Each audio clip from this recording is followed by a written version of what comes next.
Welcome to Abigail Morse Hall. Abigail was originally built in 1924 and then was remodeled and reopened in fall of 2020.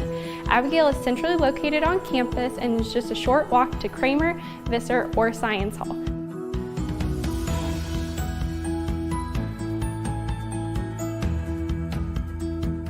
Abigail's main lobby is home to the reception center and incorporates the original 1920s doors, mailboxes, and fireplace in the design.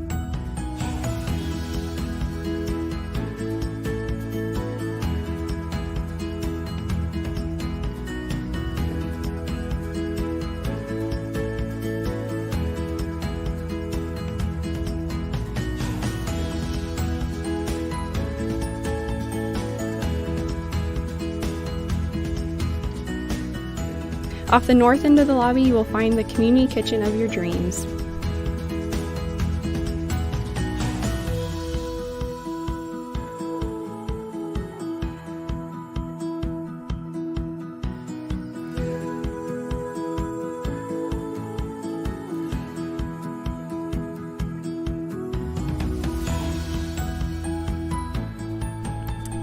Most Abigail Morse Hall rooms are double occupancy.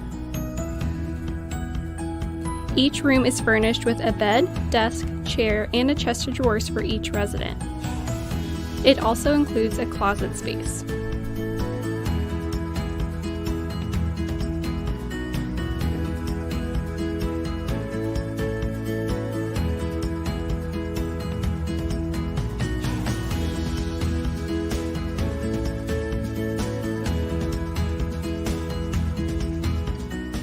One floor below the main lobby, you will find the garden level.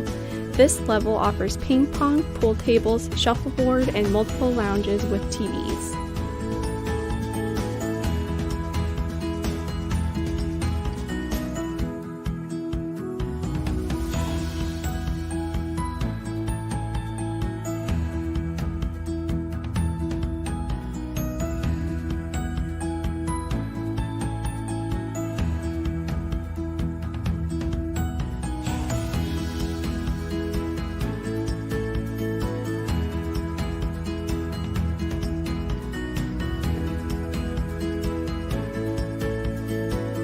Abigail offers 6 individual bathrooms per resident floor. Each bathroom has a toilet, sink, and shower.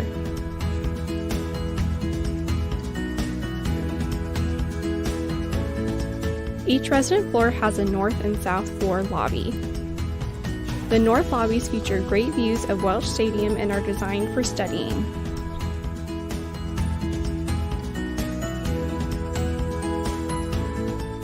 The south end is set up for lounging and watching TV.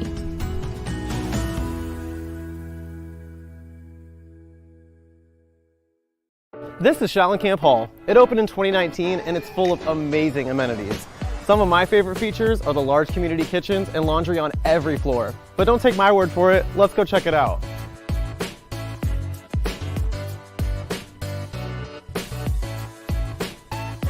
All rooms in Schallenkamp are double occupancy. Rooms come furnished with a bed, a desk, a chair, and a chest of drawers for each resident. The walk-in closet is a favorite feature of mine.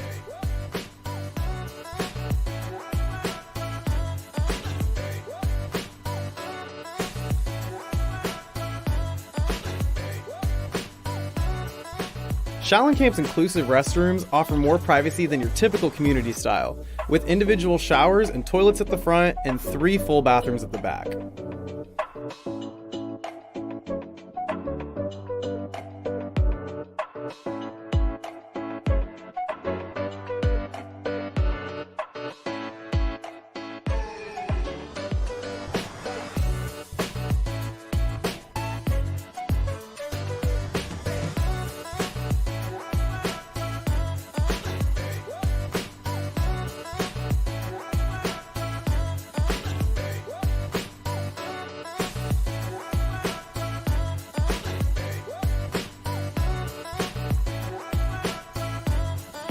Community space is abundant in Schallenkamp, with 10 wing lobbies, 2 community kitchens, and a large learning commons housing the reception center, ping pong and pool tables, a multi-purpose classroom, art studio, team study room, lounge seating, 2 music practice rooms, a patio, and more. You will have no problem finding the perfect space to relax with your friends.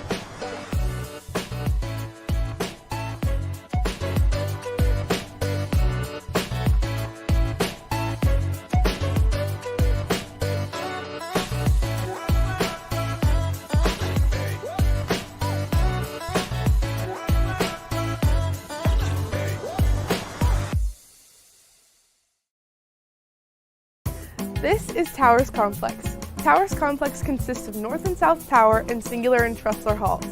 Towers Complex offers a great community atmosphere and is right across from Welch Stadium. Let's take a look inside. The Towers Complex main lobby offers great lounge space along with ping pong and pool tables. You will also find the reception center and the complex coordinator office here.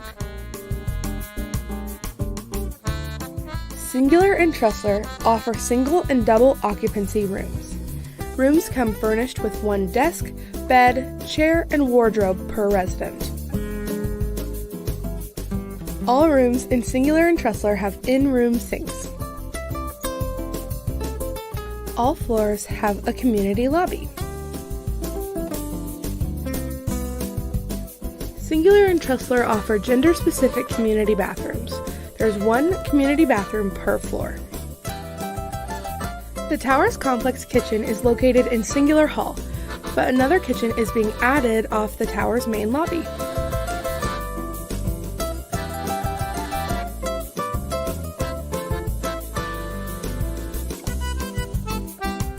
North and South Tower offer 3 different room types: private or single occupancy, double occupancy, or a suite, which is 4-person occupancy.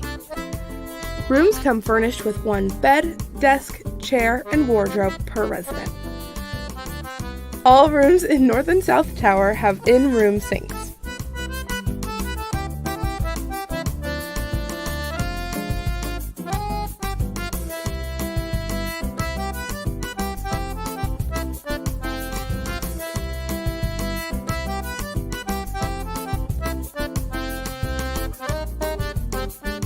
North and South Tower are built around central floor lobbies to inspire community building.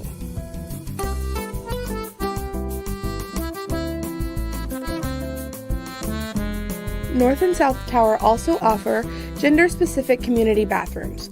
There are 2 community bathrooms and 1 half bathroom per floor.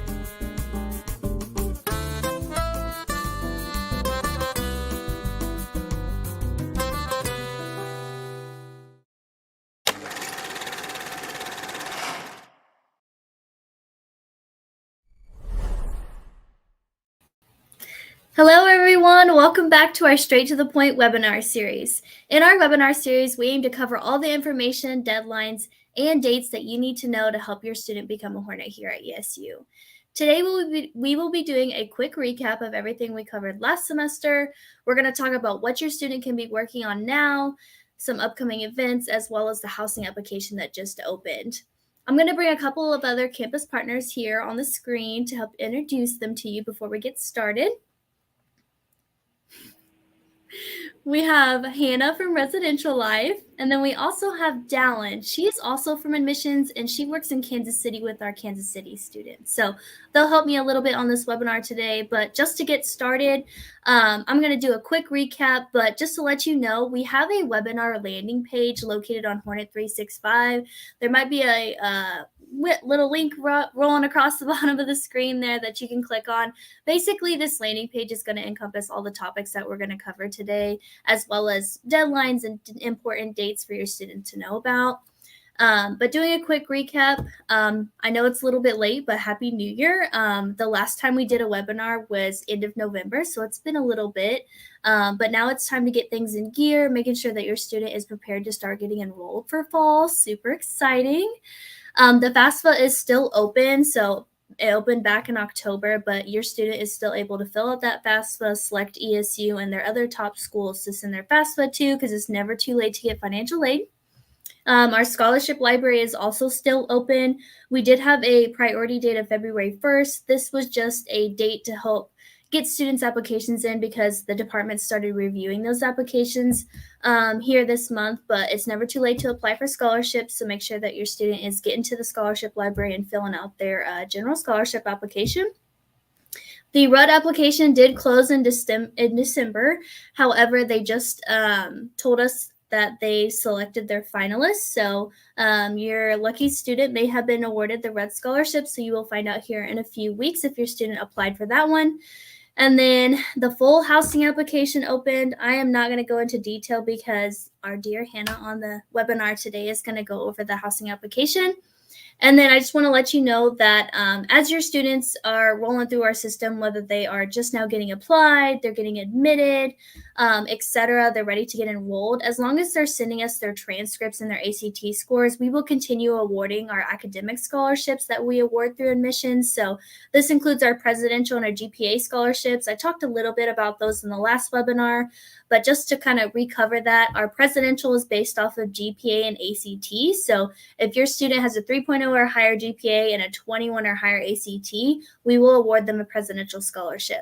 The great thing about this scholarship is that the scholarship covers a full year, so it's going to be split between fall and spring semester, and then it's going to be renewable for up to 4 years as long as your student is maintaining that 3.0 or higher GPA while they're at ESU.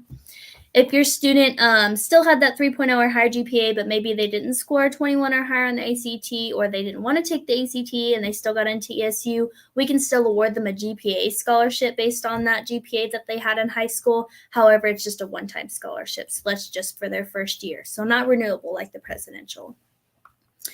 So following that, what your students can be working on now. So I just mentioned transcripts. So super important that your students are sending us their unofficial transcripts right now, whether that's from high school or from their college if they're taking any dual credit classes. This will help us award them their scholarships for academics and just kind of get their names in the system, making sure that we know what high school they're going to and what college they're taking credits through right now, so we know what we need to ask for when they graduate, what official transcripts we need. They can also be taking the ACT again. So if they're wanting to boost their composite score, they definitely can do that. We will take new ACT scores all the way up until the first day of class in the fall. So if there is ACT dates over the summer that your student would like to take ACT, just make sure they're selecting ESU to send their scores to, so we can get those updated as soon as possible. Back to scholarships, just like I said earlier, that priority date was back in February, but the general scholarship application is still open. So when a student is admitted to ESU, they're given their ESU login. They'll use that to log into the scholarship library. From there, they're going to fill out a general scholarship application, and then it's going to apply to all the scholarships that are applicable to them within the scholarship library, so that they don't have to individually apply for each and every one. However, there are some bigger scholarships that require essay questions, some additional info like FAFSA or the transcripts, things like that, that they will have to put a little bit more effort into applying for those scholarships. But make sure that your student is checking that out ASAP because they're going to start awarding scholarships right around the summertime is usually when they do that. So that's me. I'm going to bring Dallin back on. She's going to talk about some of our cool upcoming events and then enrollment. So excited. All right. Hi, everyone. As Emily mentioned, my name is Dallin. I am our regional admissions counselor, so I get to work with students in Kansas City. And yeah, I'm going to get into a few of our different visit options. The first one I'm going to touch on is our Black and Gold visits. These are our biggest visit days that we offer. They are super fun, super exciting. We have them on Fridays and Saturdays. This is a time for students to come visit. They can bring parents, guardians, guests. Anyone is welcome. So everyone watching, you can come with your student on these days. You'll get to meet other prospective students and their families. When you visit, you'll get to see a presentation. So learn about ESU, all the good stuff, everything we offer.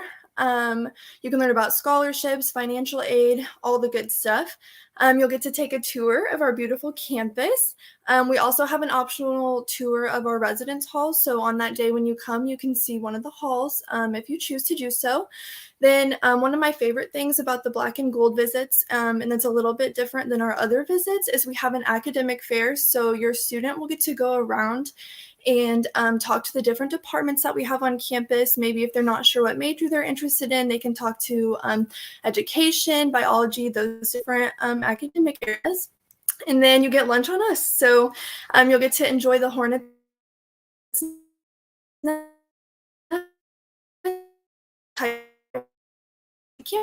Saturday, March 18th, Friday, March 24th, Friday, April 14th, and Saturday, April 29th. And then there is a link to sign up if you're interested. And you check out those visits on our website. And then another visit I'm going to touch on is our Saturday spotlights. So just to throw out there too, we do have daily campus visits. These are our visit dates, the black and gold and the Saturday spotlights. So basically a Saturday spotlight is just a condensed version of a regular daily visit. You'll get to come on a Saturday. You'll still get the presentation. You'll get to see a residence hall. You don't really get to eat lunch on campus because the Hornet's Nest is closed and campus is a little bit more quiet since students are off doing their own thing. Some of them go home to see family. And then our first Saturday spotlight, or we've already had one, but we actually do have one this coming Saturday, February 18th. I'm actually going to be there leading this visit. So if you want to come see me in person, feel free to sign up. You can check out those dates on our website as well. And then another event we have, which is super exciting, is our Res Life Showcase. I'm not going to touch on this too much because Hannah is the expert and she can tell you all about it. But basically, you get to come to campus. You get to see all of our residence halls. This is one of our only visit dates, so you get to check out all of the residence halls, which is super exciting. And we do have one coming up. So like I said, I'll let Hannah talk about those a little bit more. And then the last thing that I'm going to talk to you guys about is enrollment. So enrollment is officially open, which is so exciting. I know we have a lot of anxious students that have been asking, so they can now go online to sign up for a Hornet Connection. So Hornet Connections are our enrollment events. You'll get to come to campus. You'll get to meet with those departments, financial aid, housing, student wellness. And then at the end of your visit, you'll get to meet with an advisor. Your student will get to meet with their academic advisor. And advising is pretty cool at ESU because your student gets to sit one-on-one with that advisor. They help them build their schedule, and then they're there for your student the rest of their time at ESU. So all of those dates are online. So feel free to go and sign up. And our first one is March 28th. So that's all I have for you for events. And I'm going to send it over to Hannah to talk about housing. Hi, everyone. So I know I've been introduced a couple times, but just to recap, my name is Hannah Pierce. I work for Residential Life. I'm one of our main office staff members. And it's a really exciting time in our office because our full housing application just opened. It's been open for a couple weeks now. And we have students going in and completing it. That full application is available to any student that's been admitted to ESU. So you do have to have your ESU username and password set up to log into the Res Life portal. And our Res Life portal is where all of our links and our information is, and just a good place to kind of get situated in. But the application that's open right now, again, it's the full application. It allows students to make their room type preferences. So room type preference, for example, maybe you're most interested in a singular trusser double. Maybe you really have your eye on an Abigail Morse double. So you'll actually rate your top 4 room type preferences for us. You also have the option to identify if you're interested in a theme floor community and learn a little bit more about that. And provide us with that information. All of our students also complete a roommate matching survey and have an option to search or set up a roommate group request, so we know if you're interested in living with someone, or maybe you want the option to search for someone to potentially live with. The housing application now also does give students the opportunity to select their meal plan for the upcoming school year. So meal plans are required for all of our on-campus residents. Our first year freshmen have 2 meal plan options available to them. One is the all access meal plan in the 150 block. So all access in 150 block, that refers to the number of meal swipes that they'll have at the Hornet's Nest, which is our cafeteria style dining option that's open 7 days a week. All access is unlimited swipes per semester, and then 150 is 150 per semester. So it does reset at the beginning of the spring semester as well. And then each meal plan has a different amount of dining dollars. So feel free to take a look at those. The dining services page on the ESU website has a lot of great information about that. And they can also help answer questions as well. And I do encourage, they're actually one of the offices that will be at Hornet Connection to help answer questions with that. So if you have any really specific questions, dining on campus can definitely help you out there. One of the big parts of the housing application that allows you to do now, since it's, the full application is open, is sign your housing and dining contract. So you do need to have your student e-number to sign your housing and dining contract. And then you're also able to submit your $200 prepayment. So the prepayment can be submitted via card on the application. It's actually towards the end of the application. The prepayment is a true prepayment, so 100 is applied to fall housing charges and the other 100 is applied to fall meal plan charges. And all students are required to submit that. Again, it's available now. The nice part about our application is if maybe you want to start it and then you want to take a break, come back, maybe do it with family, need to get some input from the students, maybe you take one of our campus visit opportunities and you change your mind, you can go back in. You can edit those room type preferences, your meal plan selection, maybe your roommate group request even up until June 1st, which is super nice because again, we have a lot of opportunities for you to come to campus and you might start changing your mind, which is completely understandable. There's a lot of choices that go into it. And then I also really quickly want to highlight on the three things that we need before you're considered room assignment ready or ready for room assignment and when your housing application is complete. So we do need that signed housing and dining contract that I talked about, that $200 prepayment. So both of those are available in the full housing application that's open now. The third item is a meningitis compliance piece. We work with our really great partner on campus, our Student Wellness Center. They're kind of like our healthcare provider on campus. And they do a really great job of intaking all the student medical records, and then they will communicate with us when a student is compliant. So as long as you have a signed housing and dining contract, submitted prepayment, and are meningitis compliant, you are ready for room assignment for the upcoming school year. And we try and get room assignments out as soon as possible to all of our students. As they kind of talked about, we have some opportunities for students to come visit the residence halls, Black and Gold Days, daily visits, Hornet Connections. We also will offer residence hall tours of specific buildings. But as was also mentioned, we have our Res Life showcases, which is one of the only opportunities that students have to see all three of our residence halls. If you're not familiar with our residence halls, we have the Towers complex that includes Singular, Tressler, North and South Tower, Schellenkamp Hall, and then Abigail Morse Hall. The showcases are really centered on the experience that students will have once they are a resident on campus, so after move-in day. But we can also answer any housing app questions or anything like that. It's a really great opportunity to kind of get immersed and familiar with not only our buildings, but our staff and kind of our procedure before the fall semester. And it's a really unique experience. We try and make it as personal as possible for all of our students too.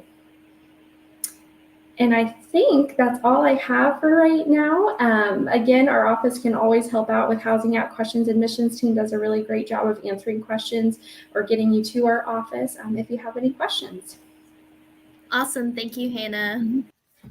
Well, that kind of concludes our webinar. I know this one was a little bit shorter, but there are big things coming. So we talked a lot about ways to visit campus, whether that's a daily campus visit, a Black and Gold, a Saturday Spotlight, or a Res Life Showcase. Now is the time to visit campus if your student is unsure on whether or not they want to come to ESU. Or maybe you have a junior or a sophomore or freshman that wants to come see ESU. Anytime that your student is interested is a good time to come visit, especially when the days start getting warmer. There's a lot of buzz going around campus. Students are getting active. So it's just a really great time to visit campus right now. So go to our home webpage and literally at the top of the screen at the tab that says visit, that's where all of our kinds of visits to campus are located. So definitely utilize that. So yeah, that's all we have for today's webinar.